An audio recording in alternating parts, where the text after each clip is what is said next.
Hola chicos, buenas noches. Pues aquí para reafirmar y pues estén ustedes repasando los temas que vamos viendo en clase y algunos otros puntos que vamos a incluir en el examen, pues me di a la tarea de hacer también unas clases virtuales, las cuales les voy a compartir para que pues reafirmemos, confirmemos ciertas cosas vistas en clase y también pues para que ustedes se vayan familiarizando en mi forma de enseñanza.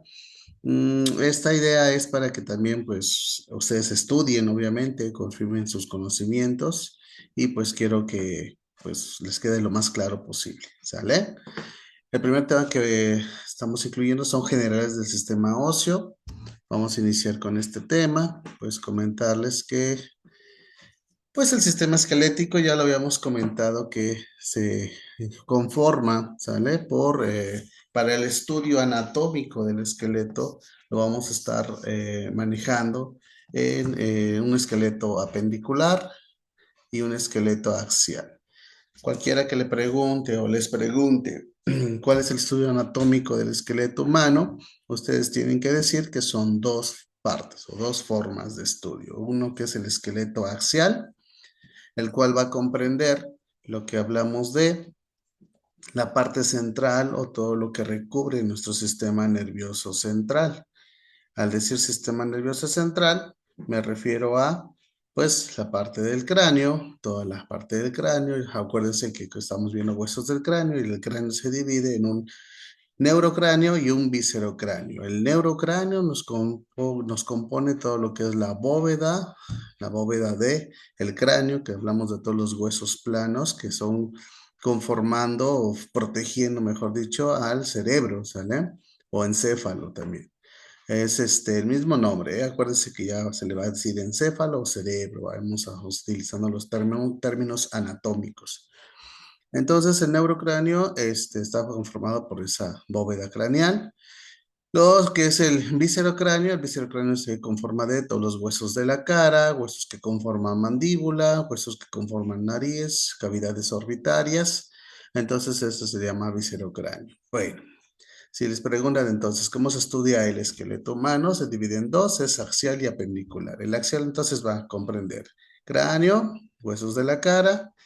Nos seguimos con columna vertebral. La columna vertebral, acuérdense que divide a su vez en cervicales, ¿sale? Son vértebras cervicales, dorsales, lumbares, coxígeas y sacras, ¿no? Sacras, acuérdense que ya están unificadas para formar el sacro, ¿sale?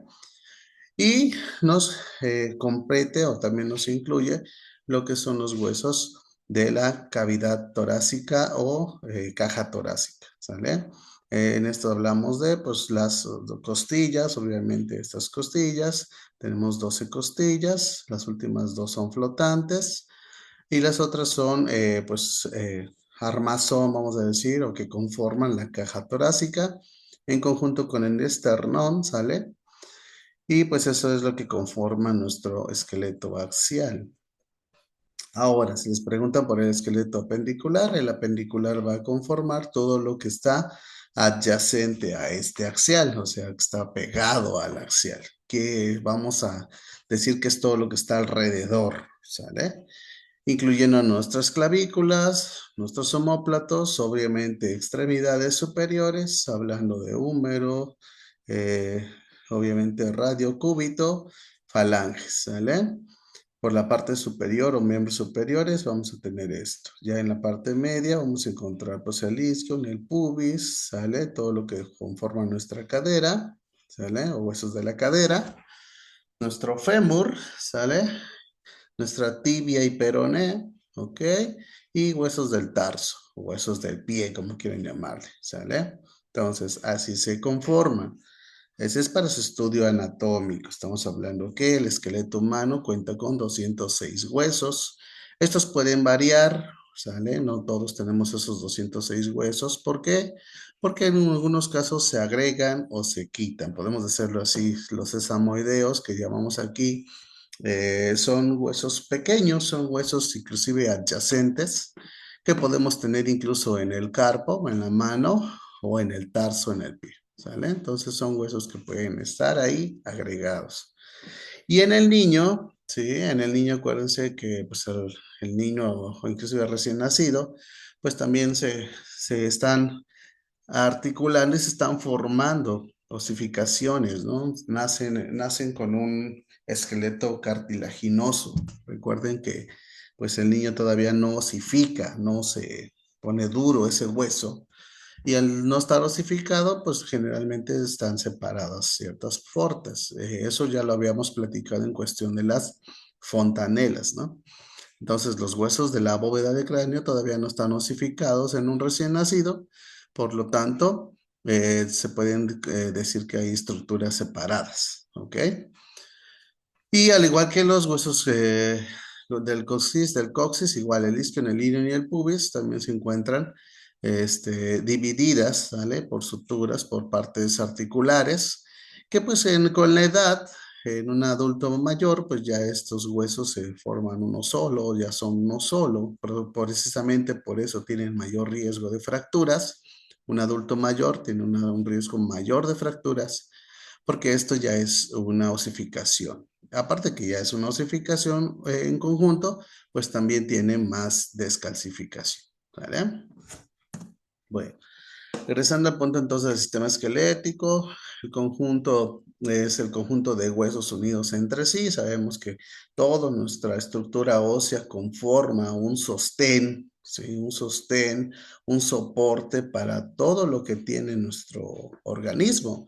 Literal, o sea, sin el hueso, sin el esqueleto, no tenemos nada que cargue nuestras vísceras, que cargue nuestros sistemas, hablando de todos los sistemas que cuenta el cuerpo humano, pues obviamente, pues sin el hueso, sin los huesos, no tuviéramos nada que lo cargue. Por eso es que es una parte, pues muy importante desde la etapa embrionaria. Si este esqueleto no se forma adecuadamente o no tiene una formación eh, embrionaria adecuada, pues nos va a traer alguna deformidad o alguna discapacidad. ¿Sale? Durante la vida fetal, el esqueleto es osteocartilaginoso. Osteocartilaginoso porque ya les había comentado que hay huesos que todavía son muy blandos. De hecho, pues si nosotros pudiéramos ver el hueso de un recién nacido, pues tiene mayor flexibilidad, tiene mayor eh, resistencia, vamos a decir, a los movimientos o inclusive a los golpes. Pero claro, pues esto va a depender mucho de su osificación. Con el tiempo y con la etapa, obviamente, de desarrollo tanto hormonal y absorción de calcio a los huesos, pues se va a formar ahora ya en un esqueleto más osificado, ¿sale? ¿Dónde tenemos cartílago? Bueno, hay zonas que tenemos todavía cartílagos y eso pues, ya en una etapa adulta tenemos cartílagos costales, que son estas partes donde encontramos la unión costal, o así la unión de las costillas con el esternón, ¿no sale? Estos se llaman cartílagos costales, estos los cuales tienen una flexibilidad, de eso se trata un cartílago, que tenga una flexibilidad y que pues permita una ampliación. En este caso, el tórax tiene una ampliación, se llama una inspiración, que hace que entre aire, por eso es que se abre, se estiran esos cartílagos, y cuando hay una expiración, pues se aprieta, ¿no? Entonces, eso ayuda para esa movilidad. También tenemos articulares, en el caso de algunas articulaciones, pues sobre todo más que nada donde tenemos más movilidad, hablando de la mano, del pie, ¿sale? El tabique nasal, si ustedes se tocan la nariz, acuérdense que la nariz es pues un 80% cartílago, ¿sí? De hecho, tenemos nada más nuestra fosa nasal, ¿no? La fosa nasal o nuestros huesos nasales que forman ese hueco donde va a entrar, obviamente, pues la respiración y pues obviamente, pues el que nos da esa forma puntiaguda, pues es un cartílago, es un cartílago de la nariz, ¿no? Aparte tenemos los senos nasales. Bueno, y los huesos son piezas duras, resistentes y sirven de sostén. Tienen función como, pues ya habíamos dicho unas, son elementos protectores, forman cavidades donde alojan sistemas. Sin esas cavidades que tuviéramos la cavidad torácica, la cavidad abdominal, la cavidad pélvica, pues obviamente dentro de estos están algunos sistemas, ¿no? Y obviamente órganos importantes, ¿vale? Eh, También la cavidad orbitaria, obviamente, la cavidad orbitaria es la cavidad del ojo, pues obviamente almacena nuestros ojos. La cavidad craneal, obviamente, pues almacena y cuida nuestro encéfalo. Elementos articulares como articulaciones móviles, tenemos movimiento, porque recuérdense que una articulación, vamos a definirlo así, una articulación es una unión de hueso con hueso que tiene cierta movilidad gracias a ligamentos, tendones, ¿no? Que estos ligamentos, tendones y músculos permiten la movilidad de esas partes óseas, ¿no? Y gracias a estos, a los ligamentos y músculos, pues tenemos el movimiento. Si preguntan que el hueso se mueve, pues obviamente el hueso no tiene movimiento. El que va a generar el movimiento del hueso son los músculos. Por eso todo está adyacente, todo está pegado, pues, ¿sale?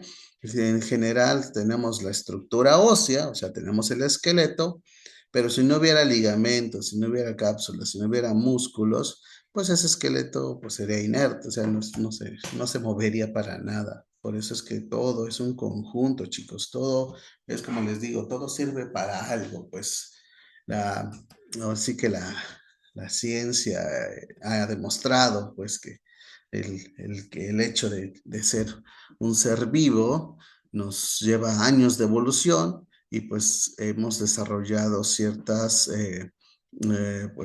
así que ciertos movimientos, ciertas estructuras que han ayudado a nuestra supervivencia. Entonces, pues el solo hecho de decir que somos seres vivos, pues nos hace pensar que pues, tenemos una forma de, de, de evolucionar más adelante, ¿no? Quién sabe, ¿no? Podemos evolucionar algo más.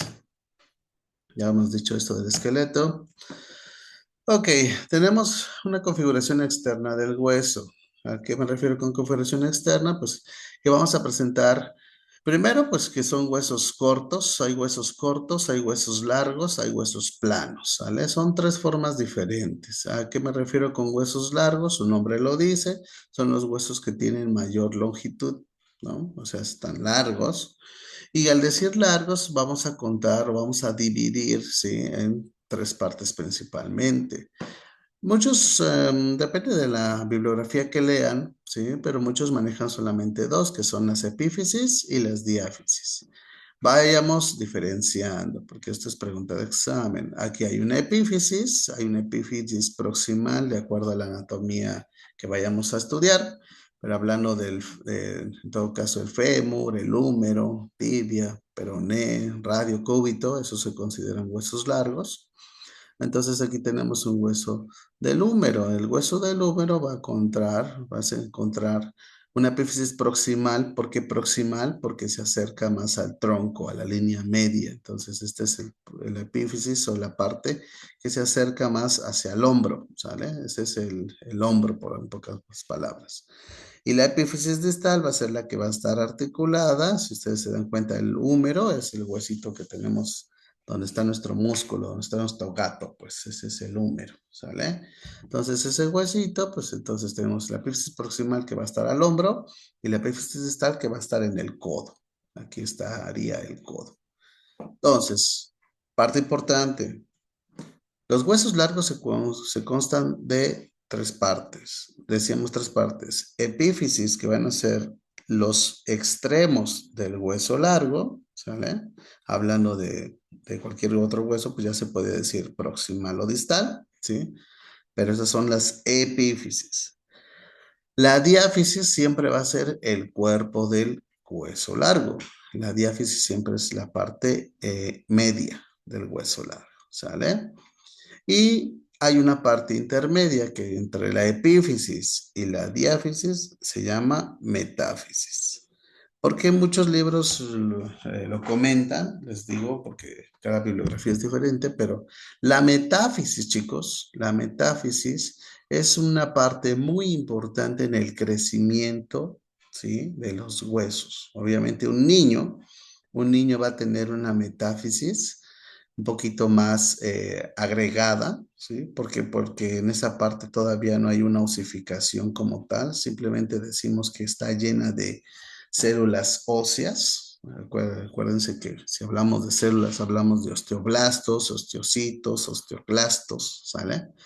Y esas células óseas nos van a permitir generar, tanto generar, producir más hueso o eliminar hueso, que ya está descompuesto, que está dañado. Entonces, hay una metáfisis. La metáfisis es esa parte intermedia entre la epífisis y la diáfisis. ¿Ok?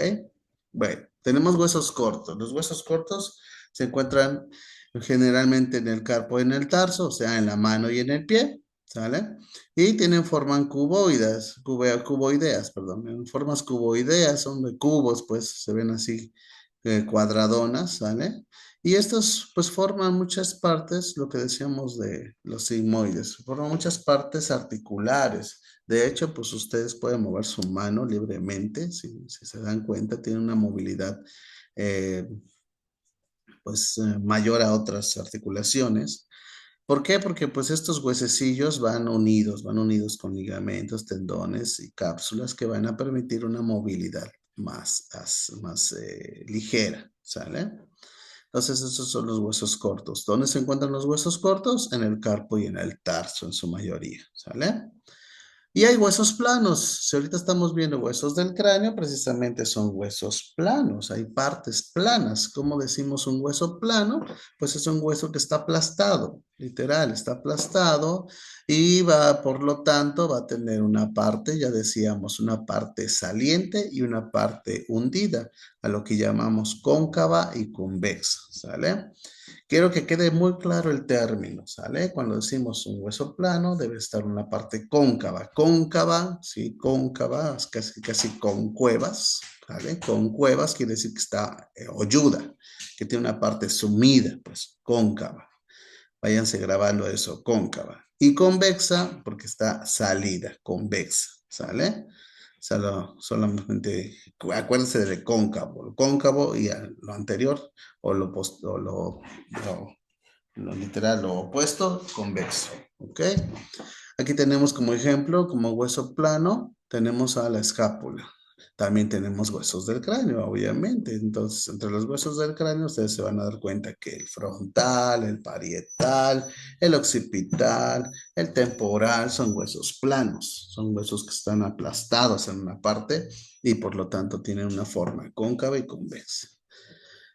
Estos constituyen paredes de cavidades, ya decíamos que pues protegen, ¿no? La idea de ser plano es que protegen, forman una cavidad, forman una parte que está alojando algo, ¿sale? Por eso tenemos cavidades craneales, nasales, orbitarias, pelvianas.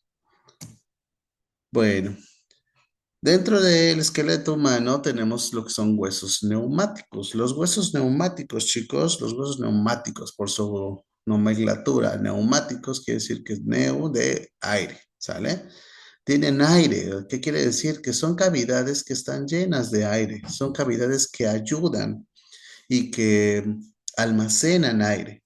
¿Para qué nos sirven estos huesos neumáticos? Ustedes se preguntarán, bueno, ¿y dónde vamos a encontrar esos huesos neumáticos? Pues en la mayoría de los senos, ¿sale? Tenemos senos maxilares, senos esfenoidales, senos frontales, que los tenemos en parte de la cara, parte de, obviamente, de la estructura del viscerocráneo y que van a permitir, pues eso, el traspaso de aire para que no haya presión, para que haya mayor comunicación en cuestión de, hablando de senos, tiene que pasar el aire. El aire también ayuda. En la cavidad nasal tiene que entrar un aire, pero el aire no lo respiramos así frío. Nos ayudan ciertas estructuras, en este caso cornetes, en este caso mucosa, que se encuentran en esos huesos neumáticos para atrapar la suciedad, el polvo, y no solo eso, sino que pasa el aire y todavía lo calienta, vamos a decir así, calienta ese aire externo para poder llegar hasta el pulmón y no llegue pues directo, ¿no? Directo que puede ser dañino también el aire que estemos respirando. Pueden tener, pues obviamente son tridimensionales, por eso muchos de estos son senos, pues podemos decir que se estudian como cavidad, pues como un agujero, pues, ¿sale? Tienen celdas, estas celdas son las que les decía que permiten muchas veces el paso del aire para que se regule, para que pase más lento, para que pase mediado, para que pase o cambie de la temperatura. Para eso tiene esas celdas, no están ahí en balde, ¿sale? Y ya tenemos, pues, por ejemplo, el maxilar esfenoidal frontal, que son senos que tenemos en nuestra cara y que nos ayudan para el traspaso de esos aires. Hay comunicación entre estos huesos, ¿sí? Hay comunicación entre estos huesos, me refiero a que estos huesos, aparte que comunican y dan paso también, obviamente, a nervios, arterias, venas, también pues ayudan para el paso de ese aire y que permita pues muchas veces hasta limpiarse, vamos a decir así, de cierta mucosidad, ¿sabes? Y bueno, hay huesos sesamoideos, los huesos de la mano, metacarpianos, metatarsianos, pues también tenemos ahí entre los huesos, ustedes se acostumbrarán a tronarse la mano, a tronarse los huesos de la mano, ¿no? Y esos huesos, o entre la unión de esos huesos, se acumula aire, se acumula airecito y eso es lo que truena, eso es lo que hace que truenen sus huesos de la mano. En muchos casos dicen que pues es bueno quitar ese aire, ¿por qué? Pues porque al final de cuentas es estrés para la mano, ¿no? Pero también muchos no recomiendan estarse tronando las manos porque pues puede generar a la larga algún dolor articular. Bueno, muy bien. Esto es nomás para simbolizar las cavidades que yo les comento. Nosotros podemos ver de forma tridimensional ciertas cavidades. Tenemos las cavidades orbitarias que se ven como conos, ¿sí? Ahí se ven como conos, porque literalmente son huecos donde entran los ojos, donde entran los globos oculares, ¿sale? Y pues todo lo nervioso, paquete vascular entra por esta parte, entran por las partes del cono, pues de la punta. Tenemos cavidades endocranianas, obviamente la endocranial, pues es toda la bóveda craneal. Si no hubiera una cavidad, pues no alojaría el cerebro, literalmente, ¿sale? Hay una cavidad craneal, hay una cavidad auditiva, obviamente, tenemos un conducto auditivo. Si no tuviéramos este conducto auditivo, pues no entraría las ondas sonoras, el ruido, ¿sí? Y pues, ¿qué pudiéramos escuchar? Pues nada, ¿no? Entonces, este conducto auditivo tiene que estar completamente permeable para poder llegar y procesar la información y volverla sonido, ¿no? Tenemos cavidades nasales, son en el azul. Esas cavidades nasales ya habíamos dicho que pues entra por la nariz, pero entra una cavidad o un hueso neumático que va a permitir el paso de ese aire, que se caliente, que se filtre, que se limpie, ¿sale? Para poder así pasar hacia los pulmones. Tenemos cuanas, que son estas partes que permiten también los senos nasales, los senos paranasales, ayudan para acúmulo de mucosidad y en ciertas partes nos ayudan para limpiar también las fosas nasales. Tenemos obviamente la cavidad bucal, obviamente la boca, ¿sí? Estamos hablando de, pues obviamente que, pues por donde entra la comida, ¿sí? Si no tuviéramos esa cavidad, pues ahí nos estuviera llevando la masticación, el proceso de toda la trituración de los alimentos, ¿sale? Para poder pasar hacia el orofaringe. Nosotros comemos, masticamos, revolvemos con la saliva, los jugos salivales para poder pasar el bolo alimenticio y pues obviamente llegar al esófago, ¿no? Bueno, son cavidades.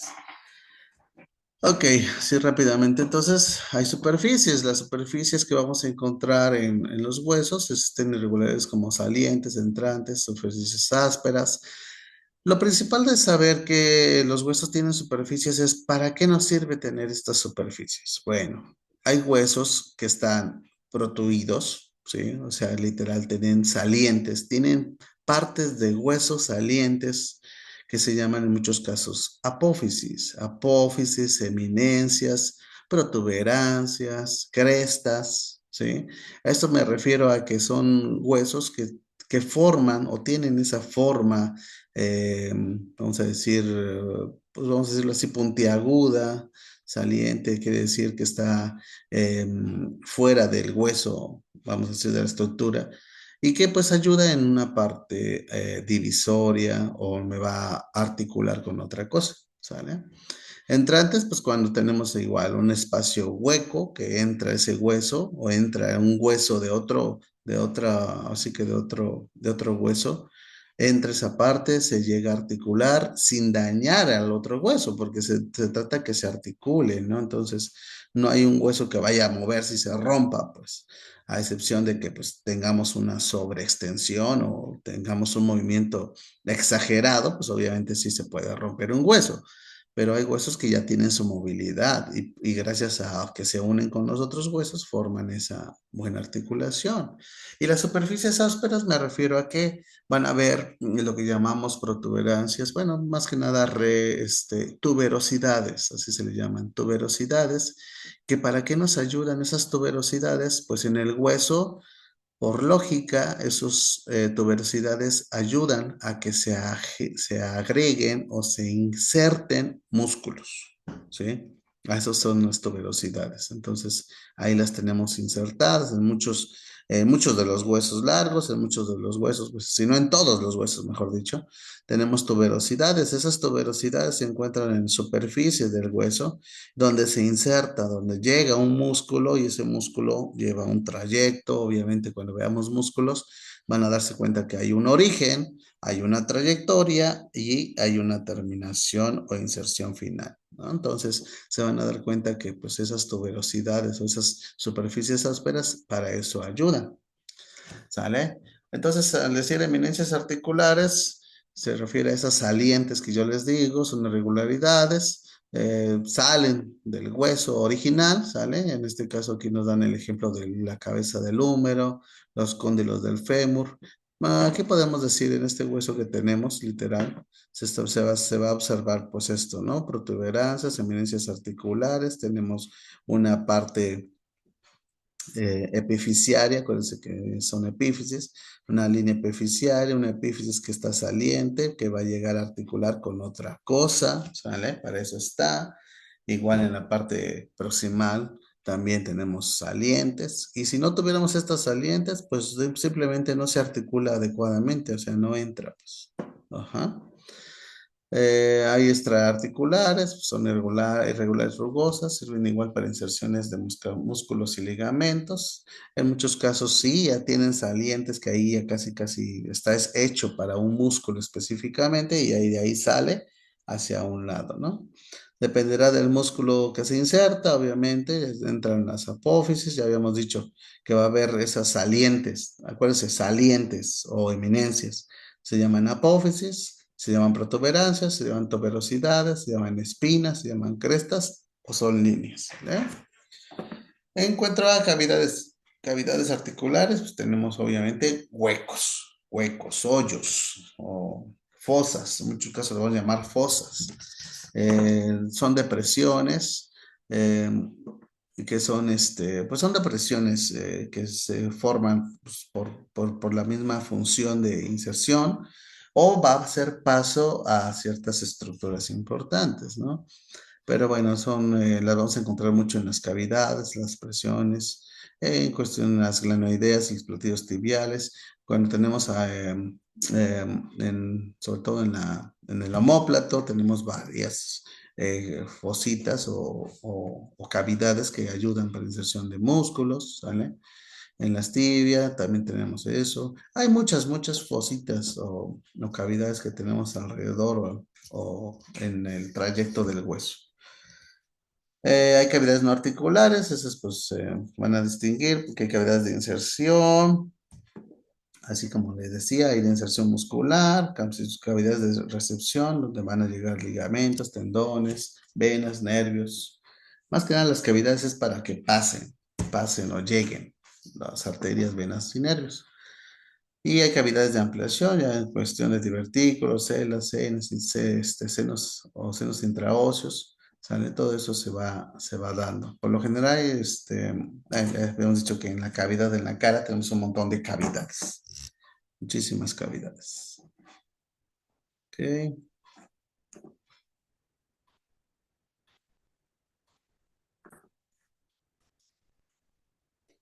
Ok, entonces así continuamos. Es en cuestión de configuración externa. En configuración interna, bueno, el hueso, cuando vean tejido óseo, el hueso se va a considerar por dos porciones.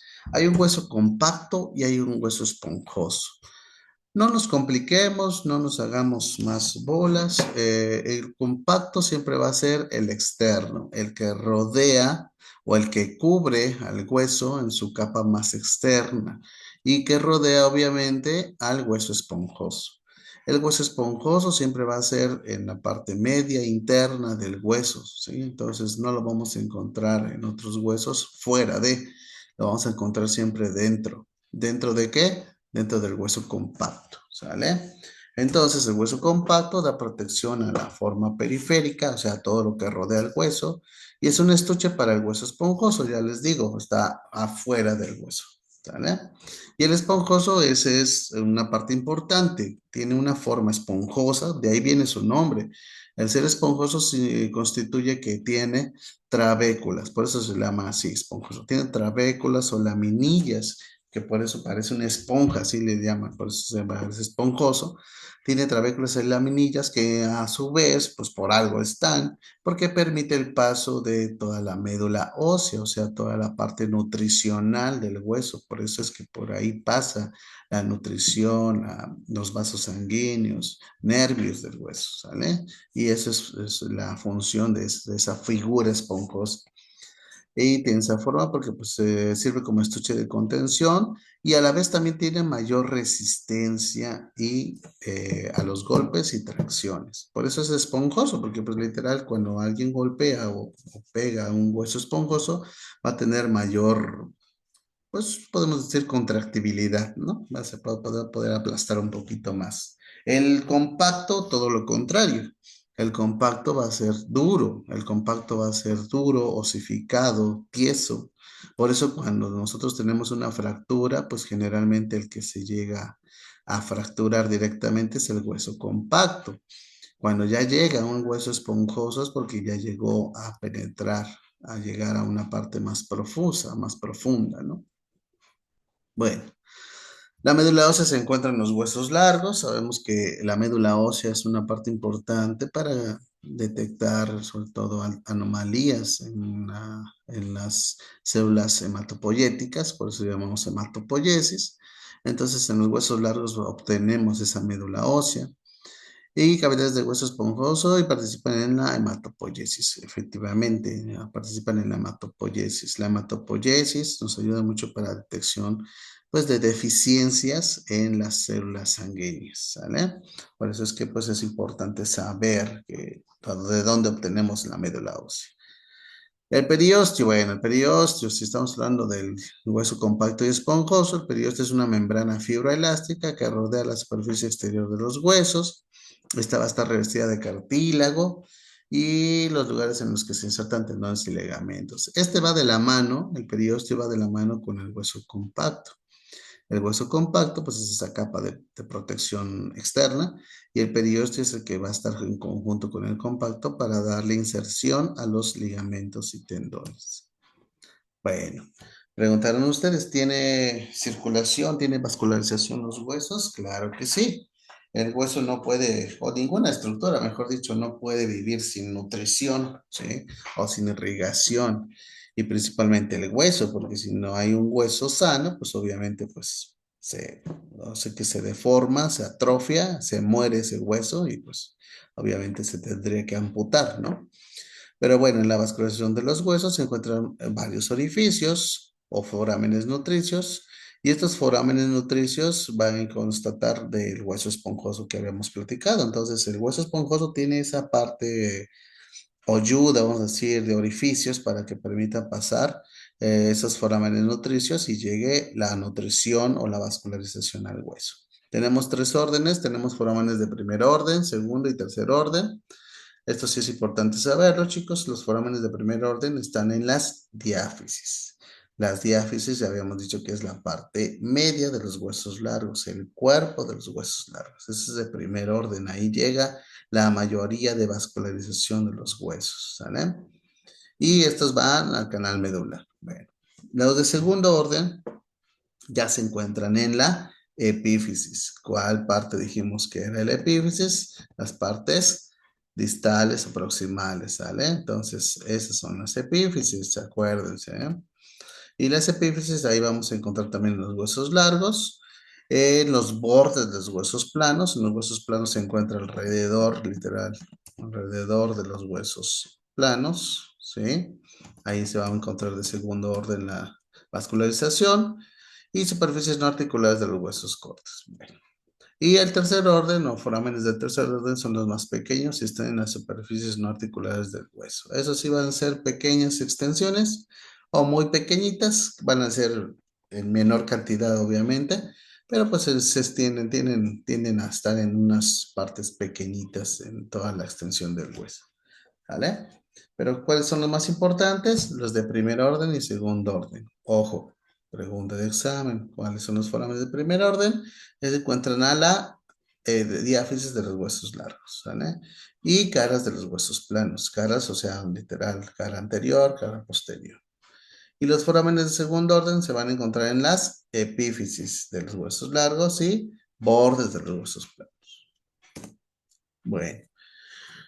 Arterias, tenemos arterias que van a llevar obviamente este riego sanguíneo, va a depender del hueso largo o corto, depende de la forma, ya hemos dicho que hay diferentes formas, en largos vamos a encontrar que hay diaficiario, lo principal es diaficiario.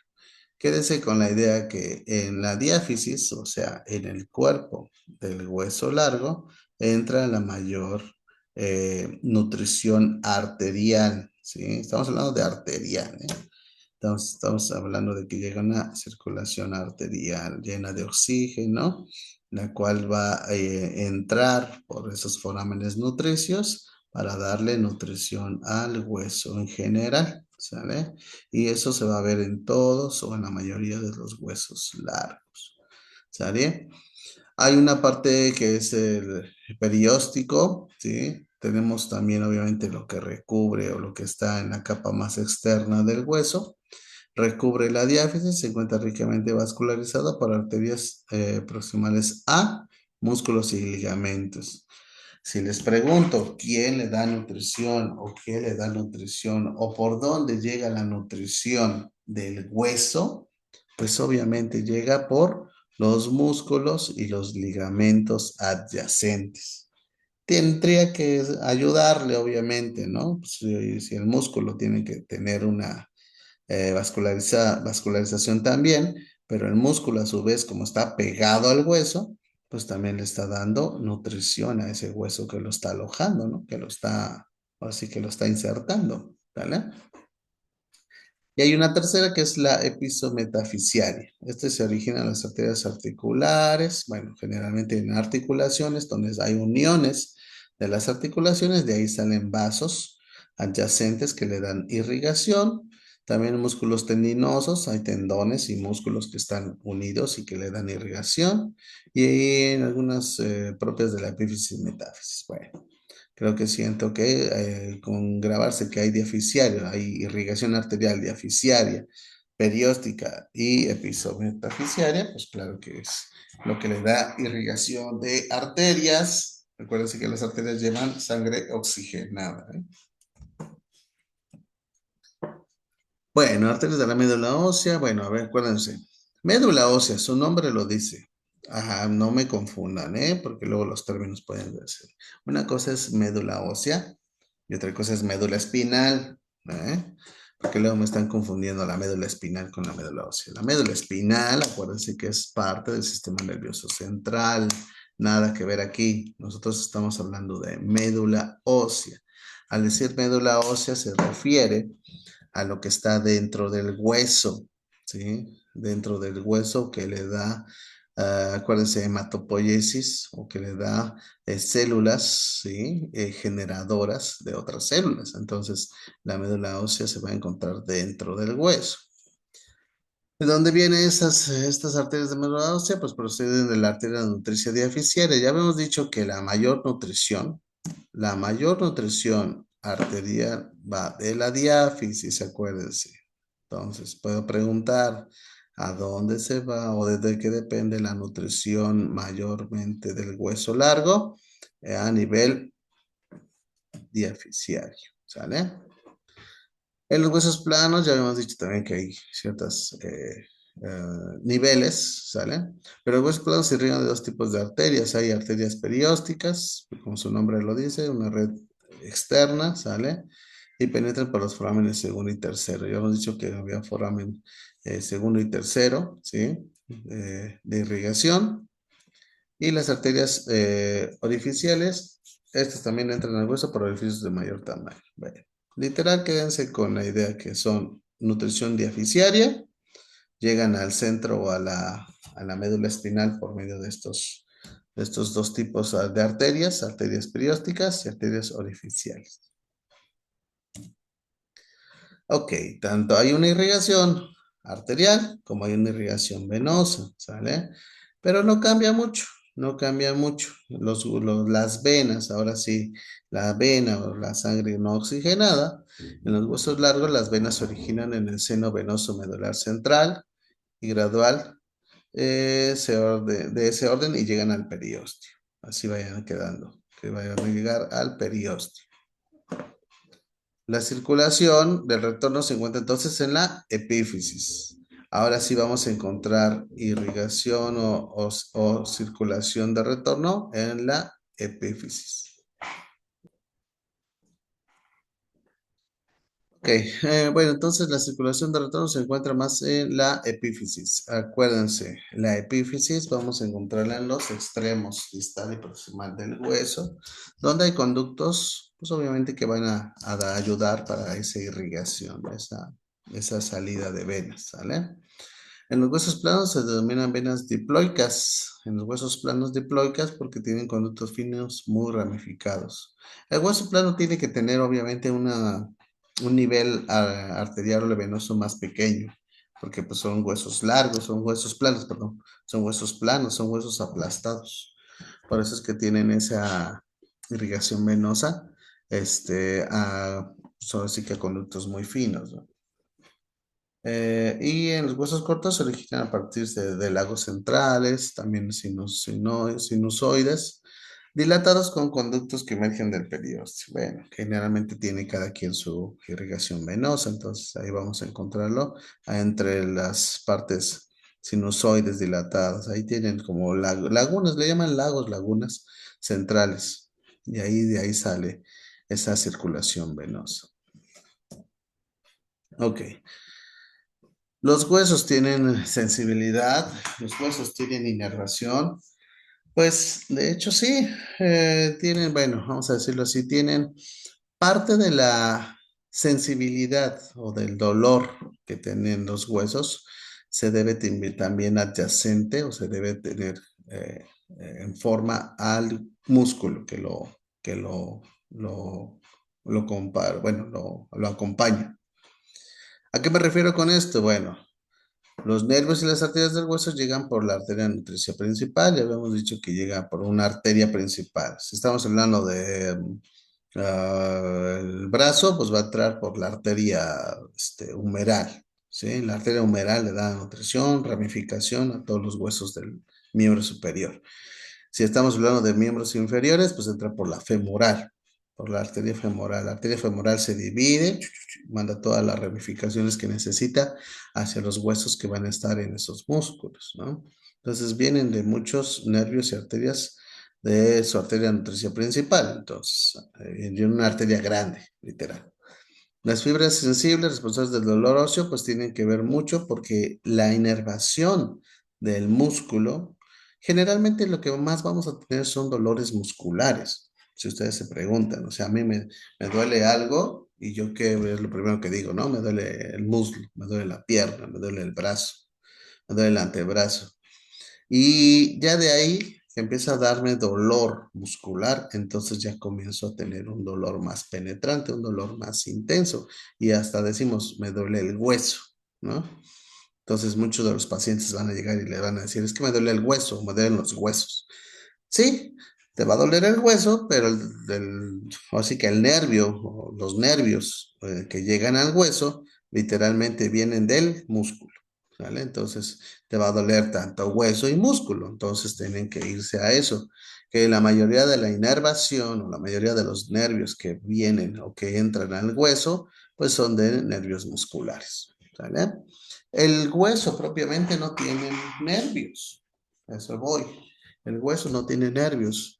El hueso tiene la inervación que le está dando el músculo pegado o adyacente que tiene, ¿sale?